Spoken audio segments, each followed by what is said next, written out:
नमस्कार। आज 11 मई 2026 है। स्टाइलो न्यूज़ इंटेलिजेंस अपडेट के इस सुबह के विशेष बुलेटिन में स्वागत है। आज हम पूर्वी यूरोप के हालात, खासतौर पर रूस और यूक्रेन के बीच चल रहे युद्ध और लंबी दूरी के हमलों के विस्तार का निष्पक्ष और तथ्यात्मक विश्लेषण करेंगे। आगे बढ़ने से पहले बता दें कि ये अपडेट प्रोवेव एआई द्वारा प्रायोजित है। प्रोवेव एआई स्टाइलो इंटेल ऑप्स नाम के AI powered open source intelligence programme का निर्माता है। इसी तकनीक पर आधारित स्टाइलो न्यूज़ का कमर्शियल वर्जन वेब और मोबाइल ऐप दोनों पर उपलब्ध है। आज के हमारे इस विशेष विश्लेषण के 3 मुख्य हिस्से होंगे। पहला, सामरिक मानचित्र यानी जमीनी स्थिति। दूसरा, युद्ध विराम के हालिया प्रयासों का विफल होना। और तीसरा, इस टकराव के कारण दुनिया भर में हो रहे भू-राजनीतिक बदलाव। तो आइए बिना किसी देरी के सबसे पहले सामरिक और सैन्य स्थिति पर नजर डालते हैं। पूर्वी मोर्चे पर, खासकर डोनेट्स्क के इलाकों में, रूसी सेना ने अपना दबाव लगातार बनाए रखा है और कुछ जगहों पर उन्हें आक्रामक बढ़त भी मिली है। वहीं दूसरी तरफ इस बढ़त को रोकने के लिए यूक्रेन एक अलग रणनीति अपना रहा है। बड़े पैमाने पर ड्रोन आधारित रक्षा प्रणाली और रूसी मोर्चों के काफी पीछे तक गहरे और सटीक हमले। अगर हम आंकड़ों की बात करें तो एक बहुत बड़ा नंबर सामने आता है, 400। जी हाँ, 1 और 2 मई के बीच रूस ने यूक्रेन पर एक बड़ा हमला किया, जिसमें 400 से भी ज्यादा ड्रोन्स का इस्तेमाल किया गया।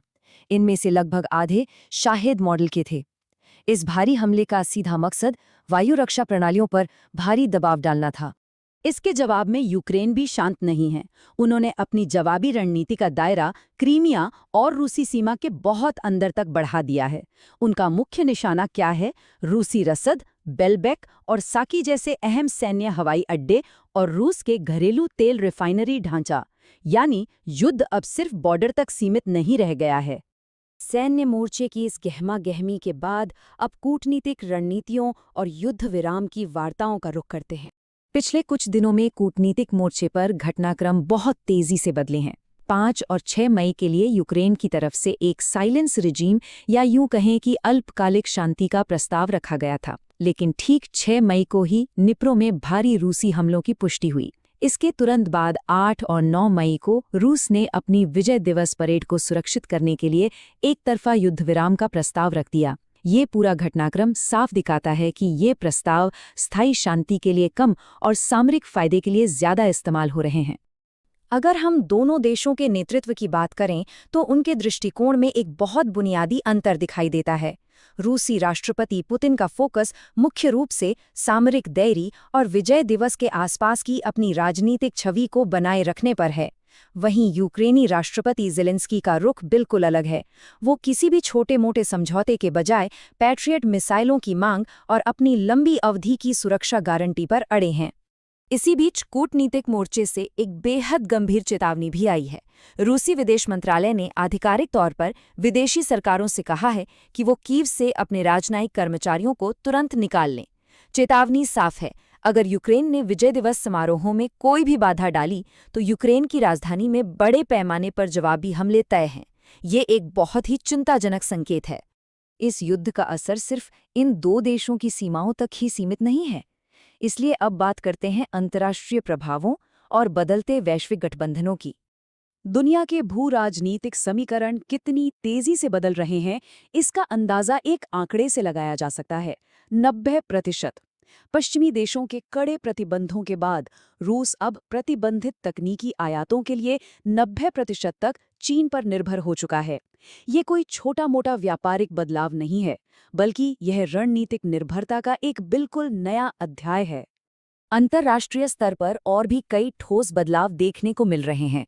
वॉशिंगटन ने 2027 के रक्षा बजट में यूक्रेन के लिए यूएसएआई फंडिंग में कटौती की है। इसका सीधा मतलब है कि आर्थिक और सैन्य सहायता का बोझ अब यूरोपीय सहयोगियों पर ज्यादा होगा। इसी बीच जर्मनी अपनी सैन्य रसद प्रणाली को बड़े पैमाने पर अपग्रेड कर रहा है, लातविया अपनी सीमाओं की सुरक्षा कड़ी कर रहा है और जापान ने एक बड़ा ऐतिहासिक कदम उठाते हुए हथियारों की निर्यात की इजाजत दे दी है। पूरी दुनिया की सुरक्षा व्यवस्था मानो एक नए सांचे में ढल रही है।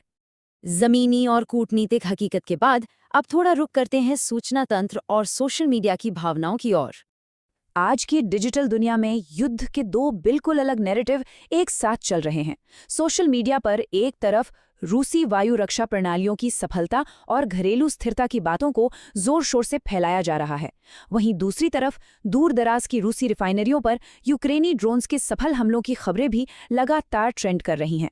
जनमत इन दो अलग अलग धाराओं में पूरी तरह बटा हुआ है। समाचार माध्यमों का नजरिया भी बिल्कुल स्पष्ट और विभाजित है। IS.ru जैसे आउटलेट्स जो रूसी राज्य के दृष्टिकोण को सामने रखते हैं, वो मुख्य रूप से घरेलू स्थिरता और अपनी रक्षा सफलताओं पर जोर दे रहे हैं। इसके ठीक उलट अंग्रेजी भाषा का आउटलेट QubePost.com रूस के आर्थिक नुकसानों और उसके सैन्य रसद की कमजोरियों को उजागर करने पर अपना ध्यान केंद्रित किए हुए है। इन सभी घटनाक्रमों को समझने के बाद अब सवाल ये है कि आगे क्या, भविष्य का दृष्टिकोण क्या है और कौन सी संभावित कार्रवाइयां हो सकती हैं। आने वाले समय में हमें कुछ खास चीज़ों पर बारीकी से नज़र रखनी होगी। सबसे पहला है सर्दियों से पहले अपने बुनियादी ढांचों और वायु रक्षा प्रणालियों को मजबूत करने की तेज होती होड़। दूसरा, दोनों तरफ से लंबी दूरी के हमलों का दायरा और भी बढ़ सकता है। और तीसरा, कज़ान में होने वाली रूसी अफगान आर्थिक आयोग की बैठक। ये देखना बेहद दिलचस्प होगा कि अंतर्राष्ट्रीय अलगाव के बीच रूस अपनी क्षेत्रीय आर्थिक साझेदारी को किस दिशा में ले जाता है। तो क्या ये बदलते वैश्विक गठबंधन और लंबी दूरी के हमले इस युद्ध को किसी और भी गंभीर मोड़ पर ले जाएंगे? इसका जवाब तो आने वाला वक्त ही देगा। फिलहाल स्थितियां काफी जटिल हैं। इस विशेष विश्लेषण से जुड़ने के लिए बहुत बहुत धन्यवाद।